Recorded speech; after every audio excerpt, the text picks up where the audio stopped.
Qu'il est loin, qu'il est loin. Et Romano Ricci, pareil, de ceux qui ont animé les courses de Spa en particulier, on s'en souvient. On avait même fait un jeu de mots qui vous plairait, je pense, Georges. Hein, c'était Veni, Vidi, Ricci. Et ça avait plu aux Belges, hein, ils avaient trouvé ça amusant. Morgan Weber sur la 20e ligne de la grille de départ et Willy Sarrazin sur la toute dernière grille de départ, ligne de départ et position de départ tout simplement. On voit le leading car qui amène le Mouroup. Georges Clavier nous le disait, c'est une procédurale léger. Alors c'est pas que les voitures aient été dépourvues de quelques appendices, mais bel et bien que c'est la procédure elle-même de départ qui autorise un départ immédiat. C'est-à-dire qu'il n'y a pas de remise en grille. Dès qu'on est sorti de la pré-grille de départ, on est dans la configuration de la course. À l'effacement du leading car, eh bien, on va pouvoir lâcher cette meute de 41 furieux qui n'ont plus d'autre objectif que de se faire plaisir, de s'entendre comme ils l'ont fait tout au long de la saison. Certes, comme dans toutes les familles, hein, il y a des petites frictions par moment, mais rien de grave n'a été constaté. On en parlait avec Jean-Philippe Desraux hier soir. Pour lui, c'était une saison qui ressemblait à quelque chose d'impeccable. Beaucoup de monde, beaucoup de convivialité. Hier soir, il y avait une soirée remarquablement organisée par les Russes et par le VIP Challenge. Bref, un grand moment. Attention à cette voiture qui s'effacera vraisemblablement. Oui, allez, c'est fait pour un start imminent dès le passage au feu vert. C'est parti. Allez, c'est parti pour un très bon départ visiblement de la part de Varovoy. À suivre bien entendu ceux qui vont arriver. Regardez, on arrive à 4 ou 5 de France. On est habitué maintenant, hein, on n'a plus peur, moins peur on va dire. Alors on a vu passer Lambert, on a vu passer Erlaché également. Oh là là là, et accrochage, oh là là, carambolage, c'est le big one comme on dit aux États-Unis. Un gros accrochage, sans gravité pour les pilotes, je l'espère en tout cas. L'intégrité physique pourrait être impeccable pour eux, c'est ce qu'on souhaite. Safety car, ah mais dis donc, ça n'aura pas duré longtemps. Et on le voit, hein, cette ce petit accrochage qui ensuite eh bien, a été on a essayé de passer, voilà, c'était un peu ça qui a provoqué l'accrochage. On a essayé de passer malgré tout et les voitures sont montées haut, hein. C'est là, alors que là c'est le virage le plus lent du circuit. Ça laisse imaginer si tout ça se passait dans Signes. Ouais, ça se passerait pas dans Signes, allez, on va le dire parce que les gens ont bien sûr le bon sens. Alors la 55, te dit Georges, qui est tombé, 55 qui vient de tomber dans cet accrochage. Il me semble me souvenir, oui ça existe en effet, je la cherche. 166 également, là c'est Serechenkov, un des pilotes russes. 55. Ah, il y aurait la 2, ah mince, Christophe Sagné, ouais. La 90, ça veut dire donc, il y en aura un petit peu moins, et en même temps, bien sûr, l'important c'est qu'il n'y ait pas de dégâts physiques, hein, ça serait extrêmement dommage sur la dernière course. C'était Rick R, malheureux Rick R, et c'est celle-ci qui a souffert le plus, là, vraiment, on ne ressemble plus vraiment à la fiche d'homologation. Elle a subi quelques écrasements latéraux, faciaux, et pour tout dire, eh bien, elle est inutilisable. Hein. On revoit d'ailleurs ce crash à l'écran, et on comprend mieux, effectivement, que ces voitures sont à la fois fragiles de par leur coque, leur aspect, mais extrêmement résistantes dessous. Hein. Il y a des systèmes d'arceaux, rassurez-vous, qui sont extrêmement costauds. Il n'y a pas de souci pour la sécurité et l'intégrité physique de ces pilotes. Oula, la 55 de Martinet, bien attaquée là.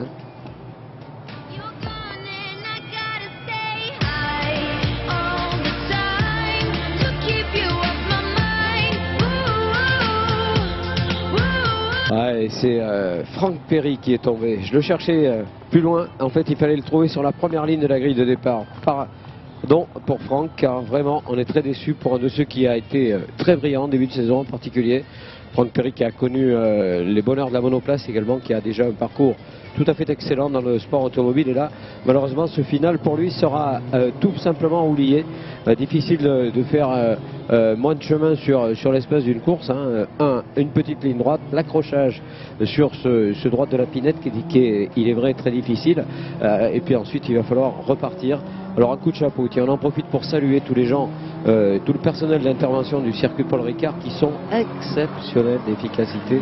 Les mots sont sûrement trop faibles encore pour qualifier leur implication. On entend d'ailleurs dans les radios ces coordinations dont malheureusement, on le répète, hein, on était bien quelque part pas aussi bon du côté du Japon il y a peu de temps.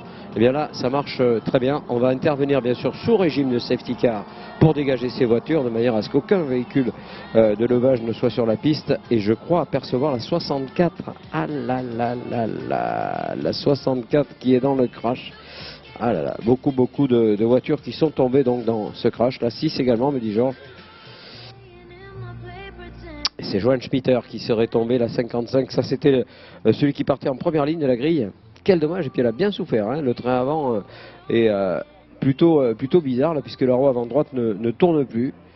Et là, assurément, c'est le signe d'un choc qui a quand même été relativement violent. Parce que quand on dit, et lorsqu'on évoque la présence de virages lents, en fait, tout ceci est relatif. Hein. Lent, ça veut dire peut-être 80 à l'heure. Hein. Donc un choc à cette vitesse est évidemment toujours chargé en dommages. Et puis surtout chargé en déception. Hein. J'imagine la déception de ces pilotes. Regardez, il y en a qui ont la tête dans les mains. On est vraiment malheureux, évidemment, de ne pouvoir prolonger la fête jusqu'au bout. Et nous, avec, de ne pouvoir être dans l'intégralité de la famille jusqu'au bout. On revoit une nouvelle fois ces images au ralenti. Et c'est là, ensuite, qu'on a essayé de passer à tout prix. Et que, boum, une des voitures est montée très haut dans les airs. Voilà, sans gravité, on le souligne une nouvelle fois. Mais bon, ça nous rappelle quelquefois, alors, dans le sport automobile, reste un sport dangereux. Reste un sport, évidemment, avec cette part de risque. Comme le sont d'autres sports, hein, comme l'escalade, comme l'est également d'autres sports qui sont beaucoup moins réputés pour ces risques encourus. On a beaucoup progressé du côté justement à la fois des circuits, à la fois des voitures, et bien entendu, fort heureusement. Voilà la sortie de la voiture du 166. Serechenko qui a fait un très grand déplacement depuis sa Russie natale et qui malheureusement y retournera, mais peut-être avec un souvenir qui ne sera pas aussi parfait qu'il l'aurait souhaité. Voilà, on va refaire un tour sous safety, le temps de bien dégager cette piste, de bien nettoyer l'ensemble des débris de petite taille qui peuvent faire crever les pneumatiques Yokohama.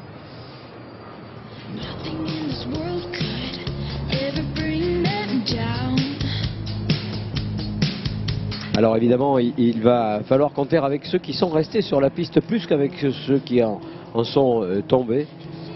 On voit Damiani qui est toujours là. On aperçoit également ceux des animateurs, et j'espère, en tout cas pour Povilas par exemple, j'espère également pour Fouillant, encore pour Marovoy, qui sont bien toujours, Maïrov plutôt, qui sont bien toujours dans la fête. Pour cela, il faut se tourner vers ces tours sous safety. On le répète, donc ces tours sous safety qui sont décomptés du global. Et donc cette course qui va être légèrement écourtée. Julien Labert est quant à lui toujours là, Povilas est bien là, Maïrov est aussi là, Noroy est là, Young est là. Par contre, ouais, on a reculé pas mal pour relâcher. Et si ça c'est du direct, eh bien il y a peut-être encore un petit peu d'espace à attendre avant que la piste ne soit libérée. On voit à l'écran la voiture numéro 32 de Juliette Palassin. Personnage qui a été depuis longtemps remarquable et remarqué dans le milieu du sport auto, mais bien avant cela dans le kart également, vous avez fait de très belles choses. Du côté de ce qui était la région bordelaise, l'organisation du Challenge Freedom, si mes souvenirs sont bons. Safety car in this lap, c'est-à-dire que la voiture va sortir dans ce tour, que le départ est imminent. Chers amis, madame, monsieur, dernier, on l'espère en tout cas, dernier départ pour cette journée. Voilà, le safety aux couleurs Toyota qui va pouvoir s'effacer au bénéfice de restart. Un restart avec Damiani, un restart avec un russe également. Je crois que c'est Maïrov justement qui serait sur cette première ligne de la grille de départ. Allez, l'occasion pour eux peut-être de remporter une épreuve cette saison, alors qu'on les a particulièrement vus progresser très vite d'ailleurs. Voilà, c'est parti, et c'est reparti plus exactement pour le bon start de Manu Damiani qui est bien reparti avec la numéro 8. C'est bien parti pour, me semble-t-il, Lambert à la 3e position. Attendons également d'avoir des confirmations évidemment sur les passages de ces voitures. Damiani, Jankovic Povilas, Julien Lambert, Alexei Marovoy, Loris Noroy, Antoine Young, Charles Durst. Voilà les autos qui sont, semble-t-il, passés en tout cas dans un ordre qui semble beaucoup plus conforme à ce qu'on avait visualisé tout à l'heure. Et bien sûr on regrette ces accrochages, mais ce qu'on ne regrette évidemment pas, c'est qu'ils sont marqués seulement par de la tôle. Donc ça n'a rien de dramatique. Encore que la tôle, il n'y en a pas beaucoup. Là, alors qu'une carrosserie est en train de vouloir s'échapper justement sur une des voitures de tête, non pas celle de Manu Damiani, mais une des voitures d'Arctic Team qui connaît des petits soucis. C'est la 197, c'est celle de Jankovic Povilas qui visiblement a elle aussi subi ce contact. Et on voit que dans la ligne droite, attention, lui permettra-t-on d'aller jusqu'au bout de cette épreuve? Il peut être arrêté au drapeau noir à disque orange. C'est-à-dire que problème technique, vous pouvez rentrer, vous devez réparer.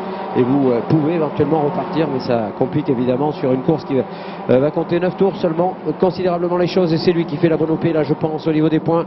Julien Lambert, Manu Damiani sous l'œil bien évidemment de cette délégation russe. Loris Noroy est bien parti, il est à la 4e place Loris, et c'est bon ça pour la suite également. Les podiums qui jouent sur le classement définitif et final duquel on extraira, on le répète, les 4 moins bons résultats. C'est-à-dire que là la volonté elle est claire, on va vraiment primer ceux qui ont fait la performance pure la plus éminente, et peut-être donner quelques jokers à ceux qui ont eu quelques coups de guigne, comme ça arrive malheureusement de temps à autre. Nouveau passage des hommes de tête, Damiani, Lambert qui est passé devant Jankovic, Spovilas, Noroy, 4 Maïrov, on retrouve ensuite Young, Durst, Biel, Palassin, Derrio, Nicole, pour s'intéresser à ceux des mieux placés. Dans cette évocation, on n'a pas entendu vraiment le bruit de Yann Erlaché, la sonorité du nom plutôt de Yann Erlaché. Mince alors, j'espère qu'il n'a pas connu de soucis majeurs. On va le chercher si on le trouve, on va peut-être reculer un petit peu. Yann Erlaché, si, il est passé en 12e position, c'est certes un petit peu loin, mais ça limite passablement les dégâts, d'autant que devant, attention, il va certainement se passer pas mal de choses durant les 10 tours qu'il nous reste à boucler, et c'est passé à l'avant pour Lambert.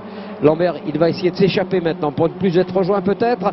Derrière, on retrouve Damiani, on retrouve également la voiture de Loris Noroy, la 79, ou encore la voiture du pilote Jankovic Spovilas, le pilote russe, le mieux parti dans ce groupe difficile. Difficulté en tout cas de laquelle se sont déjoués ces pilotes qui s'en sont extraits. Un extrait également de ce qui nous a été proposé cette saison, qui nous est livré ici sur le circuit Paul Ricard. Magnifique tracé, adapté à toutes les catégories. C'est ce qui fait peut-être son charme, sa particularité, son essence également. Et pour le muret, eh bien c'est le muret de la déception là. Et en échange, on refait un peu la course pour les pilotes qui sont tombés dans cette épreuve dès le premier virage. Au passage de l'homme de tête, Julien Lambert. Quels sont les rythmes? Damiani va vite, Noroy va très très vite également. Parmi ces trois-là, eh bien, il y a des gros points à marquer naturellement. Damiani qui a dû céder à Lambert sur ce passage à l'instant. Ils sont un groupe de 7 voitures à s'être échappé, dont fait partie Young, dont fait partie Maïrov également, ou encore Durst. Voici donc les animateurs de ce groupe-là. Alors parmi les favoris, il y en a sûrement d'autres qui ont connu des galères, mais on va surtout suivre ceux qui sont en train de remonter. C'est le cas de Nicolas Gomard. Alors où est Nico? Il faut chercher la voiture numéro 89. Il partait avant dernière ligne sur cette grille de départ, et on doit le retrouver déjà beaucoup mieux placé. Il est 22e déjà sur les 42 pilotes, 41 plutôt, qui s'est lancé sur cette grille de départ. On a toujours la carrosserie du 197 qui a envie de partir, celle de Spovilas. Pour l'instant ça reste comme ça, mais j'ignore complètement si cette carrosserie sera même justement d'aller jusqu'au bout, et elle va perturber quoi qu'il arrive à l'équilibre aéro de cette voiture. Et l'équilibre est parfait pour Loris Noroy qui vient de faire un bel extérieur là sur l'examen de cette courbe du Beausset, et de revenir maintenant sur le cœur du circuit, un cœur battant pour ces pilotes de la midget de litre. On rappelle qu'il faut s'inscrire impérativement avant le 30 novembre si vous souhaitez participer aux épreuves 2015, car on est très très près d'être à guichet fermé, c'est-à-dire que tout le monde soit va repartir, soit beaucoup de gens vont arriver dans la discipline, une discipline made in France, on le répète, avec des autos construites en France, avec une conception également française, et avec un encadrement très particulier qui fait que tout le monde est autant que faire se peut sur le même plan d'égalité. Après c'est sur la piste que ça se fait, c'est sur la piste que ça est en train de se faire justement, entre le leader Julien Lambert et puis son second Manu Damiani. Allez, Manu qui va essayer par l'extérieur, ça ne passe pas, sous l'œil de Noroy qui se dit que peut-être il a quelque chose à faire là dans cette bataille. Une bataille en tout cas conduite le plus rapidement pour Young. Young qui vient de prendre le meilleur tour en course, 1 minute 35 secondes, 766 millième. Et Nicolas Gomard qui revient. Ah, le retour du furieux Gomard. Il est 17 déjà, Nicolas Gomard. Énorme, énorme. Erlaché 13e et ça recule toujours. Je pense qu'il a été victime de la touchette, Yann également. Alors là, il va falloir faire les comptes. Tout à l'heure, il semblait, à travers le sourire qui était le sien, il semblait nous dire, eh bien, je pense que si j'ai bien compté, je suis titré. Maintenant, bon, on va attendre évidemment que ce ne soit confirmé par Déborah pour le VIP Challenge ou pour Jean-Philippe Dérault. On verra ça tout à l'heure sur le podium. Il va rester seulement quelques minutes, puisque ce ne sont plus les nombres de tours qui vont être décomptés, mais bel et bien les temps. 6 minutes 40 secondes avant la toute dernière course de la saison et cette saison qui aura été encore une fois marquée par un progrès énorme réalisé par l'ensemble des pilotes et un groupe qui va s'étoffer encore l'année prochaine dans la Jet de litre. Et on rappellera le Super Tourisme qui va trouver ses lettres de noblesse avec tout simplement le titre de champion de France qui sera décerné, et pas seulement dans le cadre du GT Tour. À 4 reprises le Super Tourisme fera escale ici. Il y aura également les coupes de Pâques à Nogaro, si les souvenirs sont bons, mais c'est pas sûr, à vérifier tout de même. Et le Grand Prix de Pau éventuellement, desquelles seraient bien absentes ces voitures, manqueraient bien si jamais elles en étaient absentes. Nouveau passage de l'homme de tête, et ça se regroupe sérieusement derrière Lambert. Damiani, toujours aussi vite. Manu Damiani, un garçon assez éclatant, assez sympa, pour pas dire franchement rapide. Un vrai missile celui-ci, à chaque fois dans les bonnes opérations. Et là, il pourrait même être à même de remporter cette course. Et derrière, attention, c'est Young qui est passé à l'attaque. Et Nicolas Gomard, on le voit en train d'effectuer sa remontée avec les couleurs d'AGA Stevens, dont il est le responsable, le créateur. Et voilà, c'est passé par l'extérieur. Là, visiblement, il y a un grand écart, évidemment. Et c'est Makarowski qui en a fait les frais. Rouanet, notre ami Nicolas Gomard maintenant. Ben, ça doit être de plus en plus proche de la tête, bien sûr, mais après, ça va se compliquer un peu quand même. Ça va être difficile d'espérer mieux. Il était pointé tout à l'heure à la 15e position. Il a donc glané pas moins de 25 places depuis le début de cette manche. 15 places, pardon. Et Manu Damiani attaqué par le jeune Young. Et on va garder l'extérieur, on va tenter sur l'extérieur pour Young, et Noroy en profite. Voilà des scénarios qui nous ont été à de multiples reprises proposés. Et Damiani qui a repris l'aspi du jeune Alsacien. Boum. Ah, ça c'est pour rappeler que j'existe. Ah, et c'est pas, attention, la relance est pas tout à fait suffisante peut-être pour débarrasser Young qui est pas très content de ce qui s'est passé au virage précédent, et qui le fait savoir à Manu Damiani. Bon, allez, c'est de bonne guerre. Il n'y a pas d'histoire. Je crois que Young va rester second. Voilà, c'est fait pour la 2e position de Young, la 3e de Damiani, la 4e de Noroy. Et on se tourne vers les écrans pour suivre avec Maïrov également, qui fait une très très belle course, le russe du team Arctic. Et Loris Noroy qui va faire un joli plan là sur l'examen comptable des points glanés s'il garde évidemment cette position. Ah, c'est chaud devant, c'est très très chaud devant. Et Noroy qui se décale un petit peu pour essayer de couper les aspis, pour essayer de passer à l'extérieur. C'est passé pour Manu Damiani. Manu qui a repris la première position au détriment d'Antoine Young. Allez, Antoine qui était victorieux récemment sur ce podium. Et il était heureux, Antoine Young. Antoine, il nous a, hop là, je fais une jolie équerre là. Et on ne perd pas beaucoup de temps, c'est ce qu'il y a de bien avec ce genre de voiture, puisque c'est une propulsion, on le rappellera, moteur Renault, avec tout un système là, qui permet à la propulsion de s'opérer. On voit de Sadev également. On voit cette image qui n'a pas échappé au regard de la réalisation, pas plus qu'à celle de la commission sportive d'ailleurs, mais comme bon, c'est un coup, un seul coup, il y aura je pense pas de sanction, ni même d'avertissement. 14e position. Alors là, non, on a eu peur. C'est le numéro 3 qui se voit imposer un passage par les stands pour non-respect de la route de course. C'est Willy Sarrazin. Et c'est mort dans un jour un petit peu délicat.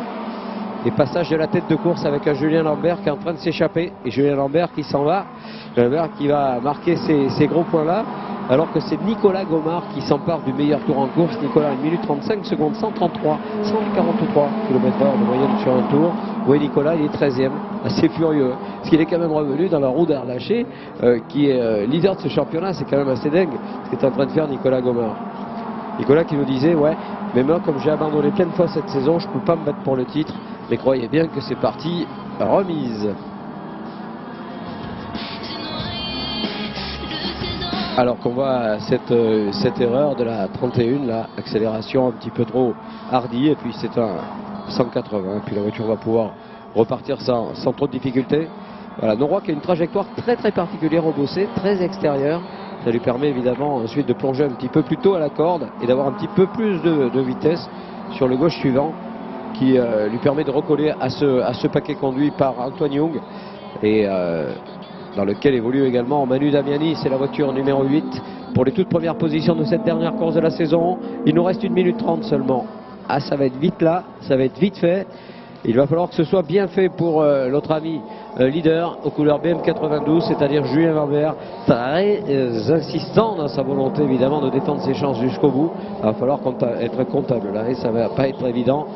Voilà vraisemblablement ce qui serait le dernier tour dans quelques instants. On tourne en 1:30 et là il reste une 13, donc a priori voilà, nous sommes dans le dernier tour. Julien Lambert et l'attaque de Young contre-attaqué pour Damiani. Heureusement il a levé le pied et Noroy a bien failli profiter de l'opportunité qui s'offrait à lui. Retour dans la ligne droite du Mistral avec ce trio en bataille depuis pas mal de tours maintenant. Regardez Lambert, lui, il se dit, eh ben, allez-y, chiffonnez-vous les gars. J'en profite et définitivement je suis en tête jusqu'au bout de cette course. Wow! Et Young qui va se déporter sur le côté gauche d'Ansigne. Damiani à l'extérieur et c'est passé pour Antoine. Antoine Young à nouveau second. Ah, quelle bataille encore une fois. Et quel talent pour ce jeune. Allez, on va pas dévoiler ce qu'il va faire l'année prochaine, on va simplement dire qu'il va changer de catégorie.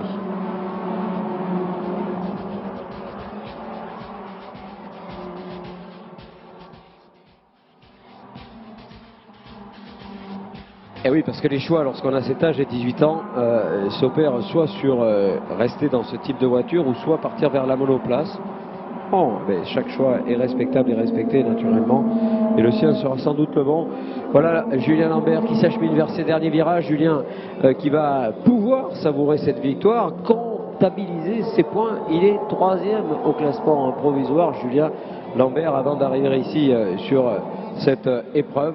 Et voici la victoire, mesdames et messieurs, chers amis, public incroyable du circuit Paul Ricard, nombreux, très agréable, très connaisseurs également. On vous en remercie 1000 fois. Et la victoire donc de Julien Lambert devant Antoine Young et Manu Damiani. Des points, des bons pour Loris Noroy. C'est voilà le classement qui nous est proposé. Cela a-t-il changé derrière pour la position de Mayorov. Mayorov qui va prendre un excellent 5e rang, même si les écarts étaient un petit peu creusés. Couleurs arctiques qui sont donc bien représentés. No Limit Racing pour Charles Durst. On retrouvera naturellement les gens du Müller Racing avec Erwan Biel également, Christophe Carrière. Bon, 8e. Et on regarde où on a terminé notre ami numéro 89. Et bien, il termine 12e. Il partait 38e et il termine 12e. Alors il a dû, même s'il n'a pas marqué trop de points, il a dû passer un bon moment là, parce que vraiment, il y a des gens qui ont dû dire qu'est-ce que c'est ce grand malade. Voilà, chers amis, madame, monsieur, on se retrouve au podium.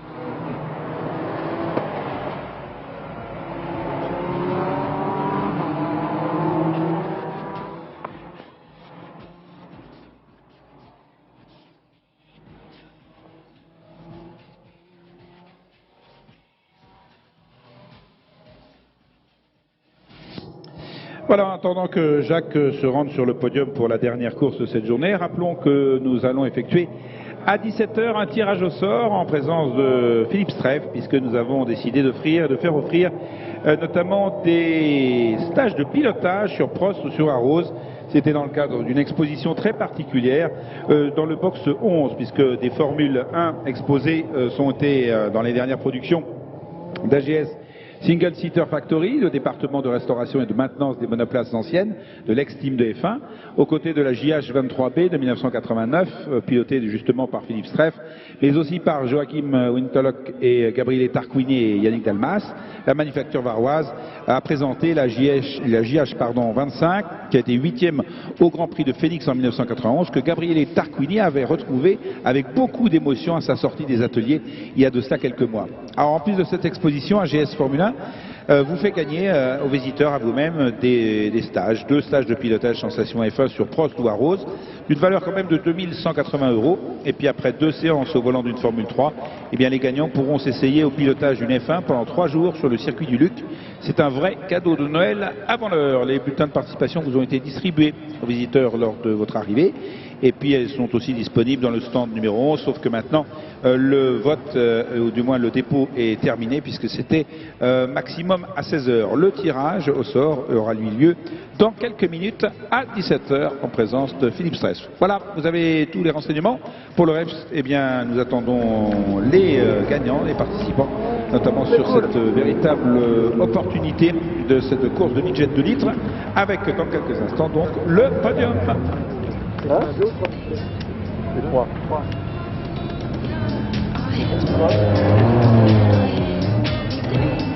Je vais pas te chercher.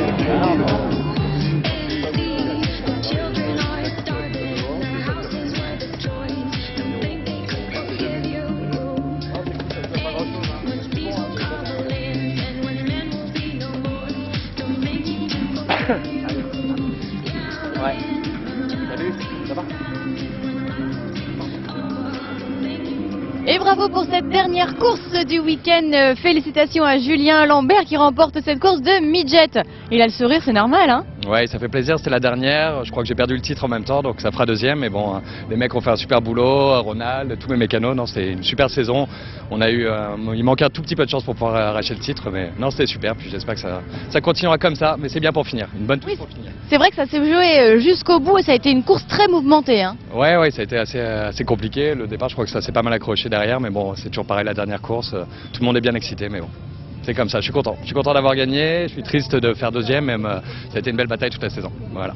Bon, merci beaucoup et bon podium, merci infiniment. Bravo pour cette deuxième place, hein, tout de même au championnat, c'est déjà ça de prix. On va tout de suite regarder les meilleurs moments de cette course en images et on se retrouve juste après pour le podium.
Avec Manu Damiani donc, qui aura fait une très belle saison.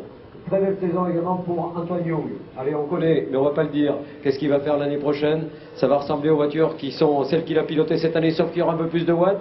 Et puis, bien sûr, cette victoire magnifique, Julien Lambert, le vice-champion. Et un petit coucou également à Yann Erlaché qui est titré, je sais pas s'il est là, Yann. magnifique. Et au nom du VIP Challenge, Jean-Philippe Dérault qui est là et qu'on remercie très sincèrement d'avoir eu l'initiative de ce produit d'exception. 41 voitures au départ, il y en aura encore plus l'année prochaine. On vous souhaite, mesdames et messieurs, un bon retour dans vos foyers, soyez prudents. Et encore une fois, immense bravo Antoine, immense bravo Manu, immense bravo Julien et Yann, naturellement le champion de la saison 2015-14. Ah bah si vous prenez un petit peu d'avance pour l'année prochaine, tant mieux. Non, mais Ah bah c'est très bien ça. on y est déjà, on y est déjà. Bah oui, on est déjà en intersaison, Jacques, c'est vrai. On va se retrouver avec Jacques pour faire un point final sur cette journée et ces deux journées. Quant à vous, amis publics, eh bien merci d'avoir répondu présent à l'appel du GT Tour. Et bien voilà, ce GT Tour se termine. J'espère que vous avez passé une bonne saison en notre compagnie. Vous le voyez, on est bien accompagnés jusqu'au bout. Comment vous appelez? Anissa. Anissa et Céline. voilà, on termine avec Anissa et Céline. Le temps pour moi de vous remercier d'avoir été en notre compagnie. Je vous dis bien sûr à l'année prochaine et je peux d'ores et déjà vous dévoiler le calendrier. Attention mesdames, 17 et 18 et 19 avril, ça se passera à Lédenon. 1er, 2 et 3 mai, ça sera au Mans. Ensuite le 19, 20 et 21, ça sera à Spa exactement. 3, 4 et 5 juillet. Au Val de Vienne. Exactement, 28, 29 et 30 août. À Magny-Cours. Ouais. En septembre, ce sera... Dévoilé prochainement. Et ouais, et c'est ça. C'est-à-dire que ça, on va garder le suspense jusqu'au bout. Et on terminera à 23, 24 et 25 octobre sur le circuit Paul Ricard. Il y aura évidemment, on continuera sur la lignée du GT Tour de cette année avec énormément de nouveautés. Je sens qu'elles vont vous faire plaisir. Attention, grosse nouveauté pour les courses GT. Le championnat se déroulera ainsi. Des courses 2 fois 90 minutes avec la possibilité d'avoir 3 pilote, c'est noté. Et oui, je suis certaine que ça va faire plaisir à pas mal de monde. Et puis une nouveauté aussi, ce sera l'Open Challenge qui va permettre d'avoir une nouvelle catégorie et donc de nouvelles voitures à disposition. Merci mesdames, j'espère que ça s'est bien passé pour vous. Parfaitement, très bien. On vous revoit l'année prochaine. Ah bah pourquoi pas. Bon, Flo, notre caméraman, j'aimerais qu'il vienne ici aussi, qu'on lui fasse un petit coucou, qu'il essaie de se filmer tout seul, je sais pas ce que ça va donner. Merci aux équipes de Stop and Go, merci évidemment à Oreca, à Hugues de Chonac, merci à tous de nous avoir suivis. Attention, voilà, on dit au revoir à la caméra qui est juste là-bas. Merci à tous, très bonne soirée, on vous embrasse et à bientôt, ciao!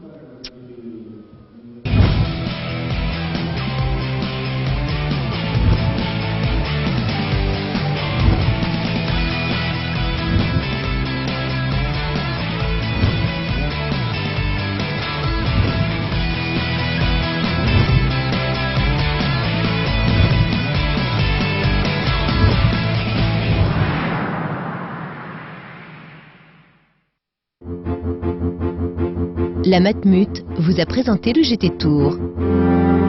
Le GT Tour vous a été présenté par Motul, partenaire officiel.